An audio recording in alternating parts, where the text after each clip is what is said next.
Minha sogra nos acusou de maltratar nosso bebê e chamou a polícia por causa do tempo de bruços. Mas o tiro saiu completamente pela culatra. Porque agora, se ela aparecer aqui de novo, é a gente que vai chamar a polícia. Por invasão de domicílio. Ela sempre comentou sobre o jeito que cuidamos do bebê, mas meu parceiro sempre a colocou no lugar dela. Ela não gostava do pediatra porque era muito jovem, dizia que não confiava em médicos, e criticou o tratamento que ele indicou para uma assadura. Também reclamava porque não damos água ao bebê, mas meu parceiro sempre a cortava na hora. Até que um dia, a mulher teve a audácia de dizer que estávamos abusando do nosso filho.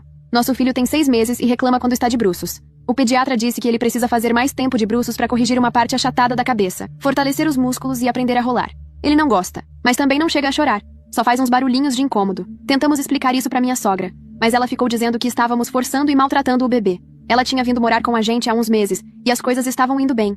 Até 2 dias atrás. Ela arrancou o bebê dos meus braços durante o tempo de bruços e disse que eu estava cometendo um ato de violência contra ele. Me arrependi de ter deixado ela pegar ele, mas deixei. No dia seguinte, tentou fazer a mesma coisa e eu me recusei a entregar meu filho. E o pior é que nem era tempo de bruços. Ele estava só reclamando porque se entedia rápido quando não está ocupado com alguma coisa. Minha sogra ouviu os resmungos dele de outro cômodo e entrou no quarto como uma furacão, dizendo outra vez que eu estava abusando dele. Saí do cômodo e tranquei a porta. Ela começou a esmurrar a porta e disse que ia chamar a polícia. E chamou mesmo. Chamei meu parceiro, que saiu correndo do trabalho e veio para casa. 2 policiais vieram, falaram com ela e depois conosco. Eu os convidei a entrar e disse que podiam olhar tudo à vontade. A casa estava impecável e nosso bebê feliz da vida. Minha sogra andava deixando de ajudar nas tarefas nos últimos dias, o que me fez pensar que ela estava armando isso para tentar nos colocar como maus pais. Mas eu estava limpando tudo atrás dela. Ela tentou dizer para os policiais que a casa era suja porque havia mamadeiras sujas e o aspirador nasal no mesmo local onde o cachorro costuma ficar, e que fazíamos tempo de bruços no mesmo sofá onde o gato dorme. Quando ela disse que o tempo de bruços machucava o bebê, os policiais responderam que ela não era médica. Tiveram até que segurar o riso. Disseram que parecia que ela achava que era a especialista da casa, e que isso era comum com avós que discordam dos métodos dos pais. Infelizmente, eu não consegui rir. Estava em lágrimas explicando tudo, mas dava pra ver que os policiais estavam do nosso lado. Disseram que a casa estava limpa e segura para o bebê, e que aquilo tudo era mais um desabafo da minha sogra do que uma acusação real. Não fizeram nenhum boletim de ocorrência. Meu parceiro ficou do meu lado o tempo todo, e expulsou a sogra de casa. Ela teve algumas horas para arrumar as malas, e fui eu quem a levou até um hotel. Ela estava furiosa, mas não demonstrou nenhum arrependimento. Achava que não tinha feito nada de errado. Como ela não tem muito dinheiro, meu parceiro e eu estamos pagando a estadia. Compramos uma passagem de avião de volta para ela. Depois que eu deixei a minha sogra no hotel, com a passagem de volta paga e o coração em frangalhos, pelo menos assim eu esperava, voltei para casa com uma sensação estranha. Não era alívio, tampouco vingança. Era um vazio silencioso, como quando você espera que algo exploda, mas só vem o eco. Naquela noite, fiquei sentada na poltrona do quarto do meu filho, assistindo ele dormir. A luz fraca do abajur refletia o contorno do rostinho dele, tão sereno e tão alheio ao caos que a avó tinha causado. Ela nunca vai mudar, né? Murmurei, mais pra mim do que pro meu parceiro, que entrou no quarto com uma xícara de chá. Nem quero que mude. Quero distância. Você não merece viver com medo dentro da própria casa. Ele respondeu, se agachando do meu lado. Mas a gente sabe que quando alguém vai embora com ódio no peito, ela não fecha a porta. Ela deixa entreaberta, pronta pra voltar rastejando ou arrebentando tudo. E eu devia ter previsto que a porta dela não tinha só ficado entreaberta. Ela tinha deixado um rastro. 2 dias depois, acordei com o celular vibrando sem parar. Era minha prima do interior. Amiga, você viu o que estão postando no grupo da família? Aquela velha, ela gravou um áudio dizendo que você maltrata seu filho e que a polícia foi chamada porque tinha indícios de abuso. Meus olhos arderam de raiva. Eu pedi o áudio. Em 30 segundos, ouvi a voz da minha sogra, firme, fria, quase calculada. E eu fiz o que qualquer avó faria. A polícia só não fez nada porque infelizmente esses casos demoram pra darem alguma coisa. Mas eu fiz minha parte, pelo bem do meu neto. Era mentira. Tudo. E o pior. Ela falou com uma certeza tão real que podia enganar qualquer pessoa que não conhecesse a história de verdade. Isso vai explodir, né? Perguntei pro meu parceiro, enquanto ele ouvia o áudio com os olhos cerrados de fúria. Ela quer guerra. E vai ter. Mas não do jeito que ela imagina. Foi ele quem deu a ideia de irmos à casa antiga dela. Ela tinha deixado um armário trancado com coisas pessoais. E como a casa ainda estava no nome dele, tínhamos acesso legal. No fundo, ele queria buscar uns documentos. Mas eu queria entender. Queria saber de onde vinha tanta frieza. Tanta raiva de uma mulher que só queria ser mãe em paz. A casa dela em Campinas era silenciosa. Velha, com cheiro de mofo e naftalina. Como se o tempo tivesse parado lá dentro. Mexi nas gavetas com cuidado. E numa delas, atrás de algumas fotos antigas, encontrei um caderno de capa dura, encapado com plástico transparente. Nele, a caligrafia caprichada da minha sogra mais jovem. Era um diário. Você acha que a gente devia? Meu parceiro hesitou. Ela quis jogar sujo. Agora vai saber como é quando a gente cava fundo. As primeiras páginas eram normais. Relatos do dia a dia, frustrações com o trabalho, brigas com o pai do meu parceiro. Mas depois, as coisas mudavam de tom. Hoje, deixei a Ana com uma mulher que conheci na rodoviária. Não podia mais com ela. Chora demais. Não me deixa em paz. O pai sumiu. Preciso seguir minha vida. Talvez ela fique bem com alguém melhor que eu. Eu reli aquele trecho umas 5 vezes. Quem é Ana? Ele ficou branco. Eu Nunca ouvi esse nome. Nunca soube de nenhuma irmã. O resto do diário era um emaranhado de culpa, negação e autodefesa. Mas o que ficou claro pra mim foi: a mulher que tentou me pintar como uma criminosa abandonou uma filha e nunca contou pra ninguém. Voltamos pra casa em silêncio. O que fazer com aquilo? Usar como vingança? Entregar pra justiça? Procurar essa Ana? No dia seguinte, recebi uma mensagem privada no Instagram. Era um perfil com poucos seguidores, sem foto. A mensagem dizia: eu sei o que ela fez com você. E o que fez comigo também. Senti um calafrio. Mandei um "quem é você?", mas não recebi resposta imediata. A conta sumiu minutos depois. O perfil foi excluído. Você acha que foi a Ana? Meu parceiro perguntou, tocando no meu ombro enquanto eu olhava para a tela vazia. Se foi, ela está viva. E sabe tudo. Nos dias seguintes, minha sogra ficou ainda mais ativa nas redes. Fez postagens indiretas, citando pais negligentes e crianças em perigo. Mas dessa vez, algumas pessoas começaram a questionar. Alguns parentes ligaram para nós pedindo nossa versão. E uma amiga da sogra, uma tal de Lúcia, me mandou mensagem dizendo que queria me encontrar. Que tinha algo a me contar. Sobre o passado da minha sogra. E sobre uma outra filha. Topei. Nos encontramos num café em Indaiatuba. Era uma mulher de uns 60 anos. Magra, cabelo curto e olhos cansados. Eu devia ter contado isso antes. Mas sua sogra me ameaçou anos atrás. Disse que se eu abrisse a boca ia destruir minha vida. Mas agora que vejo o que ela fez com você, com o neto, eu não posso mais me calar. Ela me entregou uma foto. Uma bebê, de olhos escuros e pele clara, enrolada num cobertor azul. Ana. Nasceu em 1992. Sua sogra sumiu com ela. Disse que ia dar um jeito. Nunca mais soube de nada. Só Deus sabe onde essa menina foi parar. Voltei pra casa com a foto nas mãos. O coração pesado e a cabeça fervendo. Era como se eu tivesse entrado num labirinto de segredos familiares. E cada passo me levasse mais fundo. Naquela noite, o telefone fixo tocou. Quase ninguém ligava mais pra ele. Atendi. Uma voz feminina, trêmula. Você me procurou? Suspirei. Você é... a Ana? A linha ficou muda por alguns segundos. Então ela respondeu. Sou. E você não imagina o que eu descobri sobre ela. Preciso te ver, agora. A ligação com Ana me deixou em choque. Eu já tinha pressentido que o buraco era mais fundo, mas ouvir a voz dela, mesmo trêmula, mesmo contida, era como se uma porta muito antiga tivesse se aberto num canto escuro da história da minha sogra. Nos encontramos na noite seguinte. Um restaurante discreto em Vinhedo, cidade onde ela morava. Quando entrei, a vi sentada num canto, olhando para todos os lados, como se estivesse à espera de um tiro pelas costas. Era magra, tinha um olhar firme, mas um cansaço estampado que não dava para disfarçar. Você é mais parecida com ele do que imagina. Ela disse, apontando para o meu parceiro quando eu me sentei. Você conheceu ele? Não pessoalmente, mas estive perto. A sua sogra... Bom, minha mãe, né? Ela morava perto de onde eu cresci. Eu sabia. Sempre soube. Ela me viu na adolescência uma vez e virou o rosto. Fingiu que eu não existia. Fiquei sem saber o que dizer. Senti um aperto no estômago. E agora? Por que me procurou agora? Perguntei. Ela olhou para mim, direto nos olhos, e tirou da bolsa um envelope. Porque ela fez com você o que tentou fazer comigo. E eu não vou deixar que ela destrua mais ninguém. Dentro do envelope, havia fotos, cópias de cartas antigas e... um relatório. Era de uma assistente social, datado de 1993. Relatava o abandono de uma criança recém-nascida no portão de uma casa em Limeira.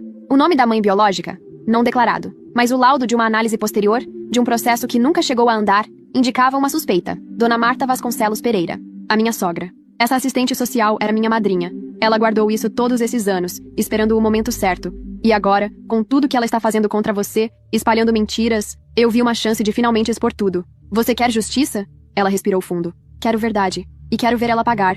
Nem que seja com a própria solidão. A gente conversou por horas. Ela contou detalhes do lar adotivo, de como cresceu com a sensação de que algo sempre estava errado. Quando soube da verdade, já adulta, tentou se aproximar da mãe biológica. Mas Marta, minha sogra, a expulsou com gritos e ameaças. Ela gritou na minha cara. Você morreu pra mim no dia que nasceu. Saí daquele encontro com as mãos tremendo. Dirigir de volta foi um esforço hercúleo.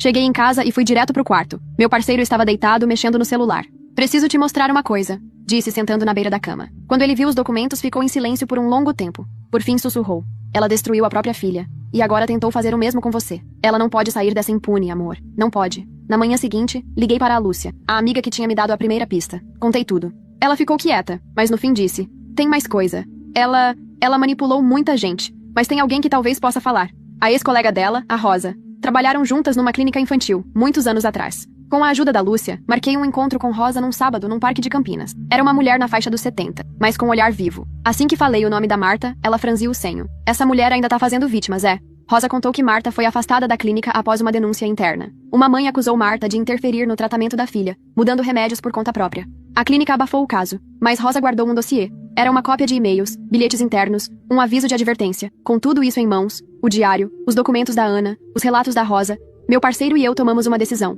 Vamos procurar um advogado. Vamos abrir o processo. Por abandono? Por difamação? Por abuso de autoridade emocional? Ele perguntou confuso. Por tudo. E mais. Eu quero que ela sinta o peso do que causou. Não só comigo, com a Ana, com todos ao redor. Antes de ir embora, recebi uma notificação no celular. Alguém tinha me marcado numa postagem no Facebook. Cliquei. Era uma montagem de fotos minhas com o bebê, com uma legenda acusatória. Os sorrisos escondem as lágrimas. Nem todo lar é seguro.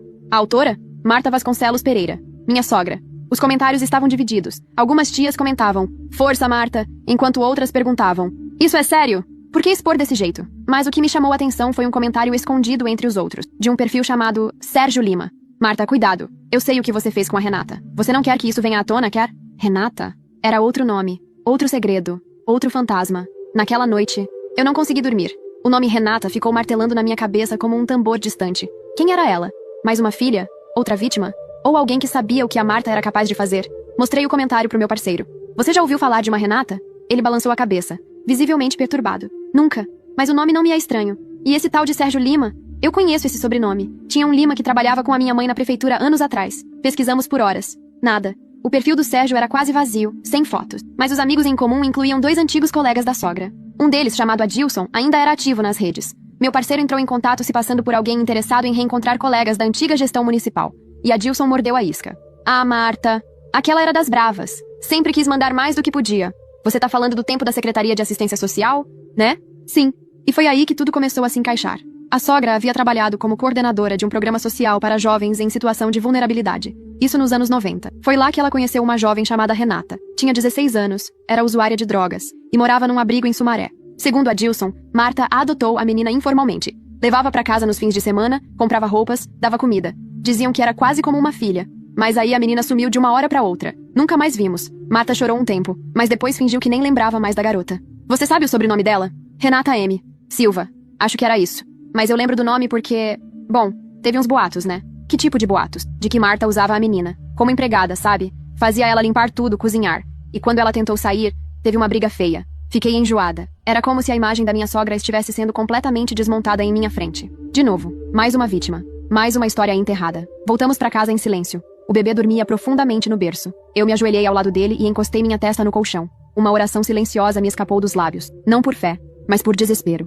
No dia seguinte entrei em contato com Ana. Contei sobre Renata. Ela ficou muda. Você quer mesmo saber o pior dela, né? Ela perguntou depois de um tempo. Quero. Não pra me vingar por vingança. Mas por quê?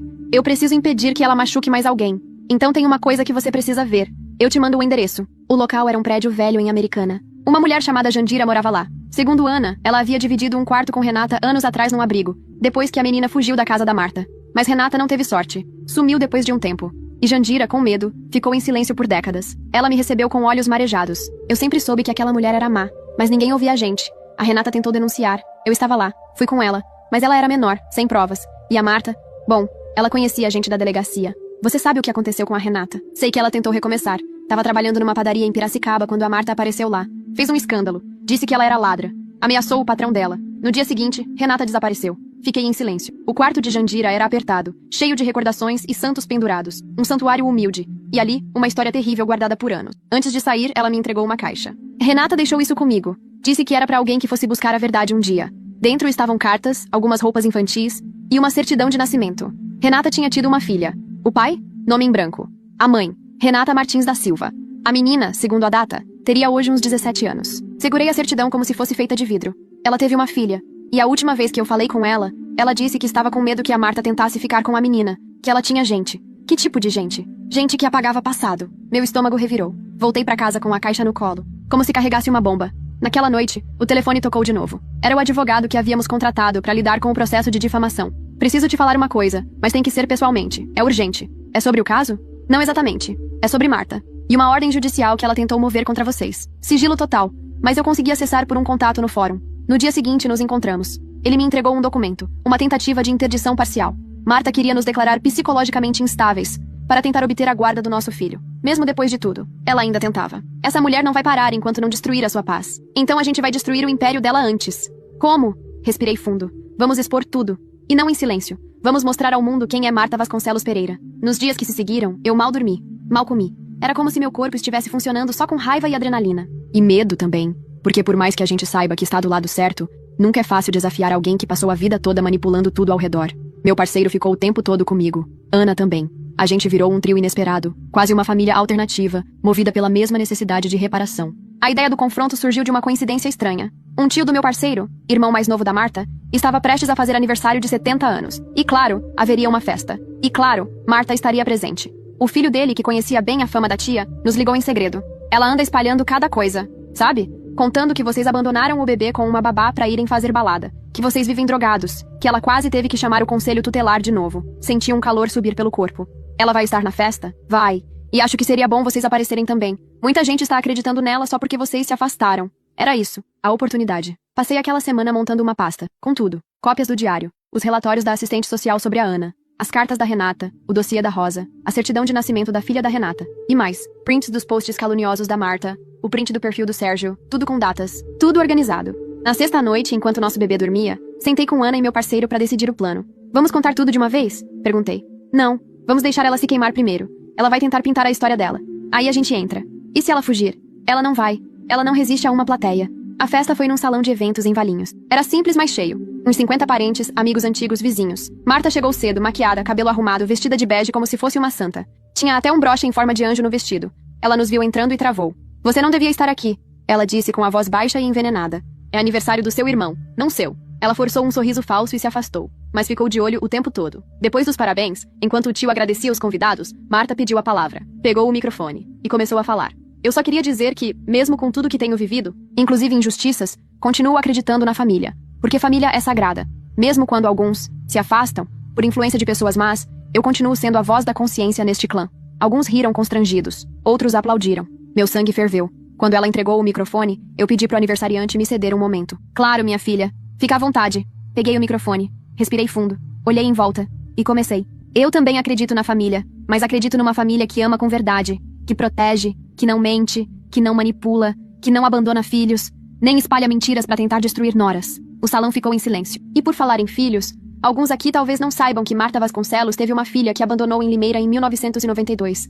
Ana está aqui comigo hoje. Ela cresceu sem saber quem era a mãe, e quando descobriu, foi expulsa da vida dela. O burburinho começou. Essa mesma mulher também acolheu uma jovem chamada Renata nos anos 90, sob o pretexto de ajudá-la. Renata fugiu, sumiu, mas deixou provas. Provas que estão aqui comigo, incluindo uma certidão de nascimento de uma filha dela, que ninguém sabe onde está até hoje. Marta ficou pálida. Deu um passo para frente. Você não tem o direito... Tenho todos os direitos. Você me acusou de maltratar meu filho. Chamou a polícia. Tentou destruir minha reputação. Espalhou mentiras online. Tentou até um processo para nos interditar. Mas agora, quem vai ouvir a verdade é você. Entreguei as pastas para quem estava mais perto. Um dos primos começou a folhear em voz alta. As pessoas se aproximaram, curiosas, incrédulas. Marta tentou ir embora. Mas o tio do meu parceiro, o dono da festa, bloqueou a porta. Não. Agora você escuta, Marta. Agora a gente vai entender quem você é de verdade. Ela chorou. Pela primeira vez, de verdade. Não lágrimas de autopiedade, mas de pânico. Isso tudo é armação. Essa menina aí, essa Ana, é uma oportunista. Essa Renata, ela mentia. Sempre mentiu. Você tem coragem de chamar de mentira as palavras de uma filha que você abandonou? Ana estava ao meu lado, firme, chorando, mas em pé. A Marta tentou se defender, mas ninguém mais ouvia. Até os filhos de amigas dela estavam filmando com o celular. Fui embora de lá tremendo, mas com a sensação de ter fechado um ciclo. 2 dias depois, minha sogra foi internada. Crise de ansiedade grave. A irmã dela ligou pedindo pra eu visitar. Eu recusei. Ela precisa aprender a viver com as consequências, assim como todos nós. Na semana seguinte, recebi uma carta anônima, sem remetente. Dentro, havia só uma frase, escrita à mão. A filha da Renata está viva, e sabe onde procurar. Demorei horas para conseguir abrir aquela carta de novo. Só uma frase, simples, mas carregada como um trovão. A filha da Renata está viva, e sabe onde procurar. Fiquei encarando as palavras até as letras começarem a embaralhar. Não tinha remetente, não tinha pista. Só a sensação incômoda de que havia mais uma história enterrada sob os escombros da vida da Marta. E essa história envolvia uma menina, hoje uma adolescente, que talvez tivesse crescido acreditando que o mundo tinha se esquecido dela. Contei pro meu parceiro primeiro. Ele só balançou a cabeça. Sério. Será que ela também foi parar nas mãos da sua mãe? A única forma de saber é procurando. Passei os dias seguintes em busca de qualquer pista. Entrei em fóruns, grupos de adoção, procurei por datas compatíveis, postei discretamente em páginas que falavam de reencontros familiares. Cada mensagem que chegava me dava um frio no estômago. A maioria eram casos sem relação, pedidos de ajuda de outras mães, histórias tristes que se perdiam em comentários. Mas então, no fim da tarde de uma terça-feira, recebi uma notificação no direct do Instagram. Uma conta privada, nome estranho, me mandou só uma frase. Sou filha da Renata. O que você sabe? Meu coração parou. Respondi com calma. Pedi pra ela confirmar. Em poucos minutos, ela me enviou uma selfie. Era uma menina de cabelos escuros, olhos grandes e uma cicatriz discreta na sobrancelha esquerda. Me chamaram de Bianca a vida toda. Só recentemente descobri que não era meu nome de verdade. Minha mãe morreu quando eu tinha 5 anos. Me contaram que ela me deixou com uma amiga pra fugir de alguém. Nunca mais voltou. Respirei fundo. Era ela. Bianca. Sua mãe era Renata Martins da Silva. Ela me deixou provas. E eu conheci pessoas que viveram com ela. Você não tá sozinha. Nos encontramos numa praça pública, num final de tarde nublado. Ela estava com a tal amiga que a criou, uma mulher chamada Lucélia. Me aproximei devagar. Quando nossos olhos se encontraram, senti algo estranho. Não era só pena, nem curiosidade. Era como olhar para uma história que tinha sido escondida por tempo demais. Conversamos por horas. Ela ouvia cada palavra como se estivesse tentando montar um quebra-cabeça da própria vida. E eu me sentia estranhamente responsável por oferecer as peças certas. Ela deixou tudo isso pra você, eu disse, entregando uma das cartas que Renata havia escrito. Bianca leu em silêncio. As mãos tremiam. No fim, encostou a carta no peito. Ela me amava. Mesmo fugindo, ela me amava. E ela tentou te proteger da Marta. Você sabe disso agora. A menina respirou fundo. Quero conhecer minha história toda. Mesmo que doa. Voltei pra casa sentindo algo que não sentia há muito tempo. Propósito. Pela primeira vez, tudo aquilo fazia sentido. A dor, a exposição, as noites sem dormir, estavam me levando até Bianca, até Ana, até uma chance de fazer o que Marta nunca fez. Unir, em vez de quebrar. Naquela noite, sentei com Ana e contei tudo. Ela chorou. Eu sonhei com ela, sabia? Várias vezes. Sempre uma menina me chamando. Agora sei quem era. Passamos a noite planejando o que viria a seguir. Decidimos criar um projeto juntas. Um espaço virtual para mães, filhas, adotadas, rejeitadas, abusadas emocionalmente. Um canal que não fosse só denúncia, mas também acolhimento. Começamos com um vídeo simples, depoimentos curtos. Chamei o canal de Tempo de Bruços, porque era nos momentos de incômodo, nos resmungos, nas posições difíceis, que o crescimento acontecia. O nome virou símbolo de superação. Em uma semana, já tínhamos centenas de seguidoras. Em um mês, milhares. A história viralizou, mas de forma orgânica, sem sensacionalismo. Mães contando histórias parecidas, filhas que reencontraram as mães biológicas, avós tóxicas, sogras controladoras. Era como se todo o Brasil estivesse engasgado com as mesmas histórias. E Marta? Ela estava sozinha. Depois do colapso emocional e da internação, ela foi viver com uma irmã em Itu. Ninguém da família quis mais saber dela. Tentou fazer uma live no Facebook para se defender, mas os comentários viraram um tribunal público. Apagou tudo em menos de 20 minutos. O advogado dela mandou uma notificação pedindo que parássemos de citar seu nome. Mandamos de volta. Se quiser justiça, nos vemos no tribunal. Se quiser paz, aceite o silêncio que você mesma criou. Mas o mundo não esquece fácil de quem machuca em silêncio. Especialmente agora, quando as vozes estão encontrando formas de gritar. Bianca começou a nos ajudar nos vídeos. Ana e ela formaram um laço tão intenso que parecia mesmo coisa de sangue. Meu parceiro e eu decidimos oficializar o que já era óbvio. Casamos no civil, num cartório simples, com nosso filho no colo. Você tem certeza? Perguntei antes de assinar. Tenho. Você enfrentou tudo. E nunca recuou. Quero caminhar com você pra sempre. E foi aí que o inesperado aconteceu. No dia do nosso casamento, ao sair do cartório, uma mulher nos esperava do lado de fora. Cabelos grisalhos, postura rígida, roupa discreta. Entregou um envelope. E foi embora sem dizer uma palavra. Dentro, uma foto de Renata, mais velha do que nas que eu tinha. Usava uma camiseta com o nome de uma ONG. E um bilhete em letras tremidas. Ela não morreu. Fugiu. E agora quer ver a filha. Eu reli o bilhete umas 10 vezes. Ela não morreu. Fugiu. E agora quer ver a filha. Foi como levar um soco no meio do peito. Tudo o que tínhamos vivido até aqui. Toda a dor, o peso das memórias, as noites em claro. E agora isso. Renata estava viva. Voltei correndo pra casa com o envelope ainda tremendo na mão. Quando contei pra Ana, ela ficou em choque. Bianca entrou na sala, viu o nosso estado e ficou em silêncio. Ana olhou pra ela com os olhos cheios d'água. Você quer conhecê-la? Bianca engoliu seco. Quero. Mas, e se ela não me quiser mais? Ela deixou você com uma amiga pra te proteger. Se sobreviveu até aqui, é porque te amou tanto quanto pôde. Marcamos o encontro com a ajuda de uma ONG de mulheres que já conhecia a Renata há anos. Ela havia vivido sob outro nome, depois que desapareceu de Piracicaba. Passou por abrigos, clínicas, e depois entrou num programa de acolhimento em Uberaba, Minas Gerais. Lá começou a trabalhar com mulheres vítimas de violência doméstica. Nos encontramos num sítio cedido pela ONG, nos arredores da cidade. Foi um dia de céu cinza, mas o ar parecia vibrar com alguma coisa que eu não sabia nomear. Renata desceu de um carro branco, magra, de olhos fundos, mas com uma calma no rosto que me desarmou. Bianca congelou. As duas se encararam por longos segundos. Ninguém se mexeu. Até que Renata deu um passo, depois outro. Parou diante da filha, esticou a mão, hesitante. Eu sonhei tanto com esse momento que agora nem sei o que dizer. Bianca olhou fixamente para ela, e então caiu em prantos. Não de raiva, mas de um alívio bruto, ancestral. E foi nos braços daquela mulher que ela chorou tudo que não pôde a vida inteira. Elas conversaram por horas, sozinhas. Eu, Ana e meu parceiro ficamos ao longe. Não interferimos. Aquela era uma dor que não nos cabia curar. Dias depois, Bianca voltou a morar com a mãe. A reconexão foi dolorosa, mas profunda. Bianca agora chamava Renata de mãe com um sorrisinho tímido, como quem testa uma palavra nova na boca. Ana e eu seguimos com o canal. Agora com outro foco. Reconexões. Histórias reais de filhos reencontrando mães, mães reencontrando sua própria força. O Tempo de Bruços virou referência. Fechamos parcerias com psicólogos, advogadas, assistentes sociais. Recebemos um convite para falar num evento nacional sobre direitos das mulheres e famílias. Subi no palco tremendo, mas firme. Disse: eu fui acusada de maltratar meu filho por fazer algo indicado pelo pediatra. Fui humilhada, exposta, ameaçada. Mas não me calei. E por não me calar, encontrei histórias. E encontrei outras mulheres, como eu, que se recusam a aceitar que o silêncio é a única saída. Fomos aplaudidas de pé. E Marta?